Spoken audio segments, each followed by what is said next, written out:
Hello friends, ओम श्री गणेशाय नमः। जय माता दी। आप सभी का स्वागत है आपके अपने यूट्यूब चैनल पर। आप सभी को नवरात्रि की हार्दिक शुभकामनाएं। आज हम नवरात्रि के दूसरे दिन पर दुर्गा सप्तशती के दूसरे व तीसरे अध्याय को प्रस्तुत कर रहे हैं। फ्रेंड्स, वीडियो शुरू करने से पहले आपसे रिक्वेस्ट है, अगर आप हमारे चैनल पर नए हैं और आपने अभी तक चैनल को सब्सक्राइब नहीं किया है तो प्लीज़ सब्सक्राइब कीजिएगा चैनल को, साथ ही प्रेस कीजिएगा बेल आइकन को, जिससे नए वीडियो से रिलेटेड नोटिफिकेशन आपको तुरंत प्राप्त हो सके। और वीडियो पसंद आने पर वीडियो को लाइक और शेयर जरूर कीजिएगा, ताकि सभी भक्तों को इस वीडियो का लाभ प्राप्त हो सके। और कमेंट बॉक्स में जय माता दी जरूर लिखिएगा।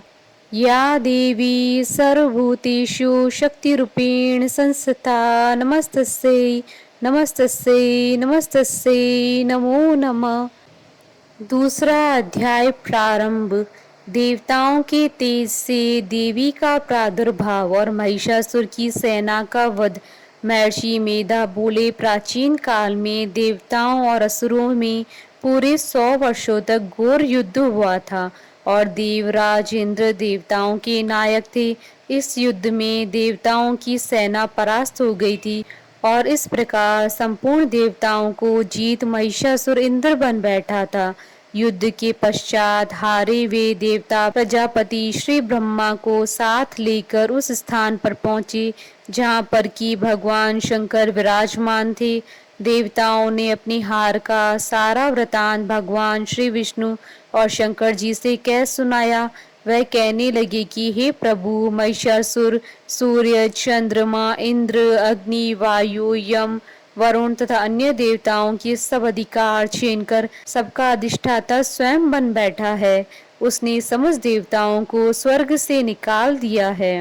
वह मनुष्यों की तरह पृथ्वी पर विचर रहे हैं। दैत्यों की सारी करतूत हमने आपको सुना दी है और आपकी शरण में इसलिए आए हैं कि आप उनके वध का कोई उपाय सोचें। देवताओं की बातें सुनकर भगवान श्री विष्णु और शंकर जी को दैत्यों पर बड़ा गुस्सा आया। उनकी भौहें तन गई और आंखें लाल हो गई। गुस्से में भरे हुए भगवान विष्णु के मुख से बड़ा भारी तेज निकला और उसी प्रकार का तेज भगवान शंकर, ब्रह्मा और इंद्र आदि दूसरे देवताओं के मुख से प्रकट हुआ। फिर वह सारा तेज एक में मिल गया और तेज का वह पुंज ऐसे दिखता था जैसे ज्वाज्वल्यमान पर्वत हो। देवताओं ने देखा कि उस पर्वत की ज्वाला चारों ओर फैली हुई थी और देवताओं के शरीर से प्रकट हुए तेज की किसी अन्य तेज से तुलना नहीं हो सकती थी। एक स्थान पर इकट्ठा होने पर वह तेज एक देवी के रूप में परिवर्तित हो गया और अपने प्रकाश से तीनों लोकों में व्याप्त जान पड़ा। वह भगवान शंकर का तेज था। उससे देवी का मुख प्रकट हुआ। यमराज के तेज से उसके सिर के बाल बने। भगवान श्री विष्णु के तेज से उसकी भुजाएं बनी। चंद्रमा के तेज से दोनों स्तन और इंद्र के तेज से जंगा तथा पिंडली बनी और पृथ्वी के तेज से नितंब भाग बना। ब्रह्मा के तेज से दोनों चरण और सूर्य के तेज से उनकी अंगुलियां पैदा हुई। वासुओं के तेज से हाथों की उंगलियां और कुबेर के तेज से नासिका बनी। प्रजापति के तेज से उसके दांत और अग्नि के तेज से उसके नेत्र बने। संध्या के तेज से उसकी भौहें और वायु के तेज से उनके कान प्रकट हुए। इस प्रकार उस देवी का प्रादुर्भाव हुआ था। महिषासुर से पराजित देवता उस देवी को देखकर अत्यंत प्रसन्न हुए। भगवान शंकर ने अपने त्रिशूल में से एक त्रिशूल निकालकर उस देवी को दे दिया और भगवान विष्णु ने अपने चक्र में से एक चक्र निकालकर उस देवी को दे दिया। वरुण ने देवी को शंख भेंट किया। अग्नि ने इसे शक्ति दी। वायु ने उसे धनुष और बाण दिए। सहस्त्र नेत्रों वाले श्री देवराज इंद्र ने उसे अपने वज्र से उत्पन्न करके वज्र दिया और ऐरावत हाथी का 1 घंटा उतार कर देवी को भेंट किया। यमराज ने उसे काल दंड में से एक दंड दिया। वरुण ने उसे पाश दिया। प्रजापति ने उस देवी को स्फटिक की माला दी और ब्रह्मा जी ने उसे कमंडल दिया। सूर्य ने देवी के समस्त रोमों में अपनी किरणों का तेज भर दिया। काल ने उसे चमकती हुई ढाल और तलवार दी और उज्जवल हार और दिव्य वस्त्रों से भेंट किए। इनके साथ ही उसने दिव्य चूड़ामणि भी दी, 2 कुंडल, कंकण, उज्जवल अर्धचंद्र, बाहों के लिए बाजूबंद, चरणों के लिए नुपुर, गले के लिए सुंदर हंसली और अंगुलियों के लिए रत्नों की बनी हुई अंगूठियां उसे दी। विश्वकर्मा ने उनको फरसा दिया और उसके साथ ही कई प्रकार के अस्त्र और अभेद कवच दिए और इसके अतिरिक्त उसने कभी न कुलमाने वाले सुंदर कमलों की मालाएं भेंट की। समुद्र ने सुंदर कमल का फूल भेंट किया। हिमालय ने सवारी के लिए सिंह और तरह तरह के रत्न देवी को भेंट किए। यक्षराज कुबेर ने मधु से भरा हुआ पात्र और शेष नाग ने उन्हें बहुमूल्य मणियों से विभूषित नागहार भेंट किया। इसी तरह दूसरे देवताओं ने भी उसे आभूषण और अस्त्र देकर उसका सम्मान किया। इसके पश्चात देवी ने उच्च स्वर से गर्जना की। उनके इस भयंकर नाद से आकाश गूंज उठा। देवी का वह उच्च स्वर से किया हुआ सिंहनाद समा न सका। आकाश उनके सामने छोटा प्रतीत होने लगा। उससे बड़े जोर की प्रतिध्वनि हुई जिससे समस्त विश्व में हलचल मच गई और समुद्र कांप उठे, पृथ्वी डोलने लगी और सबके सब पर्वत हिलने लगे। देवताओं ने उस समय प्रसन्न हो सिंहवाहिनी जगतमयी देवी से कहा, देवी तुम्हारी जय हो। इसके साथ महर्षियों ने भक्ति भाव से विनम्र होकर उनकी स्तुति की। संपूर्ण त्रिलोकी को शोकमग्न देखकर दैत्यगण अपनी सेनाओं को साथ लेकर और हथियार आदि सजाकर उठ खड़े हुए। महिषासुर के क्रोध की कोई सीमा नहीं थी। उसने क्रोध में भरकर कहा, यह सब क्या उत्पात है। फिर वह अपनी सेना के साथ उस ओर दौड़ा जिस ओर से भयंकर नाद का शब्द सुनाई दिया था और आगे पहुंचकर उसने देवी को देखा जो कि अपनी प्रभा से तीनों लोकों को प्रकाशित कर रही थी। उनके चरणों के भार से पृथ्वी दबी जा रही थी। माथे के मुकुट से आकाश में एक रेखा सी बन रही थी और उनके धनुष की टंकार से सब लोग शुद्ध हो रहे थे। देवी अपनी सहस्त्रों भुजाओं को संपूर्ण दिशाओं में फैलाए खड़ी थी। इसके पश्चात उनका दैत्यों के साथ युद्ध छिड़ गया और कई प्रकार के अस्त्रों शस्त्रों से सबकी सब दिशाएं उद्भाषित होने लगी। महिषासुर की सेना का सेनापति चिक्षुर नामक एक महान असुर था। वह आगे बढ़कर देवी के साथ युद्ध करने लगा और दूसरे दैत्यों की चतुरंगणी सेना साथ लेकर चामर भी लड़ने लगा और 60,000 महारथियों को साथ लेकर उदग्र नामक महादैत्य आकर युद्ध करने लगा और महाहनु नामक असुर 1 करोड़ रथियों को लेकर असीलोमा नामक असुर 5 करोड़ सैनिकों को साथ लेकर युद्ध करने लगा। वाशकल नामक असुर 8 लाख असुरों के साथ युद्ध में आ डटा। विडाल नामक असुर 1 करोड़ रथियों से लड़ने को तैयार था। इन सबके अतिरिक्त भी हजारों असुर हाथी और घोड़े साथ लेकर लड़ने लगे और इन सबके पश्चात महिषासुर करोड़ों रथों, हाथियों और घोड़ों सहित वहां आकर देवी के साथ लड़ने लगा।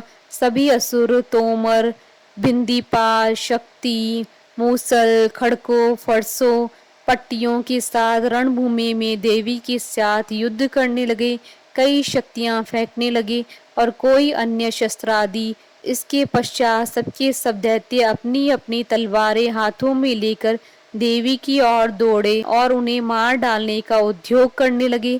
मगर देवी ने क्रोध में भरकर खेल ही खेल में उनके सब अस्त्रों शस्त्रों को काट दिया। इसके पश्चात ऋषियों और देवताओं ने देवी की स्तुति आरंभ कर दी। वह प्रसन्न होकर असुरों के शरीरों पर अस्त्र शस्त्रों की वर्षा करती रहीं। देवी का वाहन भी क्रोध में भरकर दैत्य सेना में इस प्रकार विचरने लगा जैसे कि वन में दावा अनल फैल रहा हो। युद्ध करती हुई देवी ने क्रोध में भर जितने श्वासों को छोड़ा वह तुरंत ही सैकड़ों हजारों गणों के रूप में परिवर्तित हो गए। फरसे, बिंदीपाल, खड़क तथा पटिश इत्यादि अस्त्रों के साथ दैत्यों से युद्ध करने लगे। देवी की शक्ति से बड़े हुए वह गण दैत्यों का नाश करते हुए ढोल, शंख, मृदंग आदि बजा रहे थे। तदंतर देवी ने त्रिशूल, गदा, शक्ति, खड़क इत्यादि से सहस्त्रों असुरों को मार डाला। कितनों को घंटे की भयंकर आवाज से ही यमलोक पहुंचा दिया। कितने ही असुरों को उसने पास में बांधकर पृथ्वी पर धर घसीटा। कितनों को अपनी तलवारों से टुकड़े टुकड़े कर दिया और कितनों को गदा की चोट से धरती पर सुला दिया। कई दैत्य मूसल की मार से घायल होकर रक्त वमन करने लगे और कई शूल से छाती फट जाने के कारण पृथ्वी पर लेट गए और कितनों की बाण से कमर टूट गई। देवताओं को पीड़ा देने वाले दैत्य कट कट कर मरने लगे। कितनों की बाहें अलग हो गई, कितनों की ग्रीवाएं कट गई, कितनों के सिर कटकर दूर भूमि पर लुढ़क गए, कितनों के शरीर बीच में से कट गए और कितनों की जंघाएं कट गई और वह भी पृथ्वी पर गिर पड़े। कितने ही सिरों व पैरों के कटने पर भी भूमि पर से उठ खड़े हुए और शस्त्र हाथ में लेकर देवी से लड़ने लगे। और कई दैत्यगण भूमि में बाजों की ध्वनि के साथ नाच रहे थे। कई असुर जिनके सिर कट चुके थे बिना सिर के धड़ से ही हाथ में शस्त्र लिए हुए लड़ रहे थे। दैत्य रह रह कर ठहरो ठहरो कहते हुए देवी को युद्ध के लिए ललकार रहे थे। जहाँ पर यह घोर संग्राम हुआ वहाँ की भूमि रथ, हाथी, घोड़े और असुरों की लाशों से भर गई थी। असुर सेना के बीच रक्तपात होने के कारण रुधिर की नदियां बह रही थी और इस तरह देवी ने असुरों की विशाल सेना को क्षण भर में इस तरह से नष्ट कर डाला जैसे तृणकाष्ठ के बड़े समूह को अग्नि नष्ट कर डालती है। और देवी का सिंह भी गर्दन के बालों को हिलाता हुआ बड़ा शब्द करता हुआ असुरों के शरीरों से मानो उनके प्राणों को ढूंढ रहा था।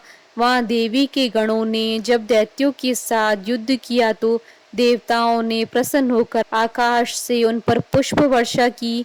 इति श्री दुर्गा सप्तशती द्वितीय अध्याय संपूर्ण। तीसरा अध्याय प्रारंभ। सेनापतियों सहित महिषासुर का वध।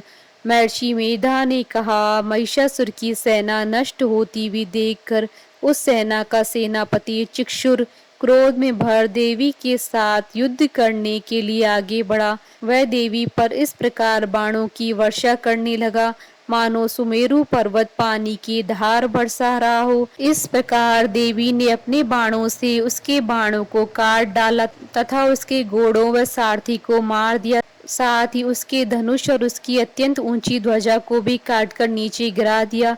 उसका धनुष कट जाने के पश्चात उसके शरीर के अंगों को भी अपने बाणों से बीन दिया। धनुष, घोड़ों और सारथी के नष्ट हो जाने पर वह असुर ढाल और तलवार लेकर देवी की तरफ आया। उसने अपनी तीक्ष्ण धार वाली तलवार से देवी के सिंह के मस्तक पर प्रहार किया और बड़े वेग से देवी की बाईं भुजा पर वार किया, किंतु देवी की बाईं भुजा को छूते ही उस दैत्य की तलवार टूटकर दो टुकड़े हो गई। इससे दैत्य ने क्रोध में भरकर शूल हाथ में लिया और उसे भद्रकाली देवी की ओर फेंका। देवी की ओर आता हुआ वह शूल आकाश से गिरते हुए सूर्य के समान प्रज्वलित हो उठा। उस शूल को अपनी ओर आते देखकर देवी ने भी शूल छोड़ा और महाअसुर के शूल के 100 टुकड़े कर दिए और साथ ही महाअसुर के प्राण भी हर लिए। चिक्षुर के मरने पर देवताओं को दुख देने वाला चामर नामक दैत्य हाथी पर सवार होकर देवी से लड़ने के लिए आया और उसने आने के साथ ही शक्ति से प्रहार किया, किंतु देवी ने अपनी हुंकार से ही उसे तोड़कर पृथ्वी पर डाल दिया। शक्ति को टूटा हुआ देखकर दैत्य ने क्रोध से लाल होकर शूल को चलाया, किंतु देवी ने उसको भी काट दिया। इतने में ही देवी का सिंह उछलकर हाथी के मस्तक पर सवार हो गया और दैत्य के साथ बहुत ही तीव्र युद्ध करने लगा। फिर वह दोनों लड़ते हुए हाथी पर से पृथ्वी पर आ गिरे और दोनों बड़े क्रोध से लड़ने लगे। फिर सिंह बड़े जोर से आकाश की ओर उछला और जब पृथ्वी की ओर आया तो अपने पंजे से चामर का सिर धड़ से अलग कर दिया। क्रोध से भरी हुई देवी ने शिला और वृक्ष आदि की चोटों से उदग्र को भी मार दिया। कराल को दांतों, मुक्कों और थप्पड़ों से चूर्ण कर डाला। क्रुद्ध हुई देवी ने गदा के प्रहार से उद्यत दैत्य को मार गिराया। बिंदी पाल से वाष्पकल को बाणों से ताम्र तथा अंधक को मौत के घाट पर उतार दिया। तीनों नेत्रों वाली परमेश्वरी ने त्रिशूल से उग्रास्य, उग्रवीर्य और महाहनु नामक राक्षसों को मार गिराया। उसने अपनी तलवार से ही विडाल नामक दैत्य का सिर काट डाला तथा अपने बाणों से दुर्धर और दुर्मुख राक्षसों को यमलोक को पहुंचा दिया। इस प्रकार जब महिषासुर ने देखा कि देवी ने मेरी सेना को नष्ट कर दिया है, तो वह भैंसे का रूप धारण कर देवी के गणों को दुख देने लगा। उन गणों में कितनों को तो उसने मुख के प्रहार से, कितनों को खुरों से, कितनों को पूंछ से, कितनों को सींगों से, बहुतों को दौड़ाने के वेग से, अनेकों को सिंहनाद से, कितनों को चक्र देकर, कितनों को श्वास वायु के झोंकों से पृथ्वी पर गिरा दिया। वह दैत्य इस प्रकार गणों की सेना को गिरा देवी के सिंह को मारने के लिए दौड़ा। इस पर देवी को बड़ा गुस्सा आया। उधर दैत्य भी क्रोध में भरकर धरती को खुरों से खोदने लगा तथा सींगों से पर्वतों को उखाड़ उखाड़ कर धरती पर फेंकने लगा और मुख से शब्द करने लगा। महिषासुर के वेग से चक्कर देने के कारण पृथ्वी शुद्ध होकर फटने लगी। उसकी पूंछ से टकराकर समुद्र चारों ओर फैलने लगा। हिलते हुए सींगों के आगाज से मेघ खंड खंड हो गए और श्वास से आकाश में उड़ते हुए पर्वत फटने लगे। इस तरह क्रोध में भरे हुए राक्षस को देख चंडिका को भी क्रोध आ गया और वह उसे मारने के लिए क्रोध में भर गईं। देवी ने पाश फेंककर दैत्य को बांध दिया और उसने बन जाने पर दैत्य का रूप त्याग दिया और सिंह का रूप बना लिया। और ज्यों ही देवी उसका सिर काटने के लिए तैयार हुई कि उसने पुरुष का रूप बना लिया, जो कि हाथ में तलवार लिए हुए था। देवी ने तुरंत ही अपने बाणों के साथ उस पुरुष को उसकी तलवार ढाल सहित बीन डाला। उसके पश्चात वह हाथी के रूप में दिखाई देने लगा और अपनी लंबी सूंड से देवी के सिंह को खींचने लगा और गरजने लगा। देवी ने अपनी तलवार से उसकी सूंड काट डाली। तब राक्षस ने एक बार फिर भैंसे का रूप धारण कर लिया और पहले की तरह चराचर जीवों सहित समस्त लोकी को व्याकुल करने लगा। इसके पश्चात क्रोध में भरी हुई देवी बारंबार उत्तम मधुपान करने लगी और लाल लाल नेत्र करके हंसने लगी।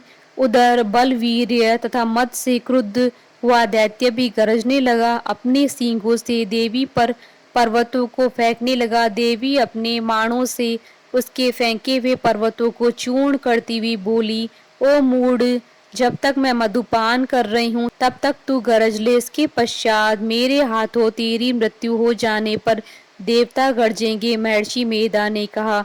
यूं कहकर देवी उछलकर उस दैत्य पर जा चढ़ी और उसको अपने पैर से दबाकर शूल से उसके गले पर आघात किया। देवी के पैर से दबने पर भी दैत्य अपने दूसरे रूप से अपने मुख से बाहर होने लगा। अभी वह आधा ही बाहर निकला था कि देवी ने अपने प्रभाव से उसे रोक दिया। जब वह आधा निकला हुआ ही दैत्य युद्ध करने लगा तो देवी ने अपनी तलवार से उसका सिर काट दिया। इसके पश्चात सारी राक्षस सेना हाहाकार करती हुई वहां से भाग खड़ी हुई और सब देवता अत्यंत प्रसन्न हुए तथा ऋषियों महर्षियों सहित देवी की स्तुति करने लगे। गंधर्वराज गान करने लगे तथा अप्सराएं नृत्य करने लगी। इति श्री दुर्गा सप्तशती तृतीय अध्याय संपूर्ण। जयकारा माँ माइदा बोलिए सच्चे दरबार की जय। हमारे साथ इस वीडियो में अंत तक बने रहने के लिए आपका धन्यवाद। ओम श्री गणेशाय नमः। जय माता दी।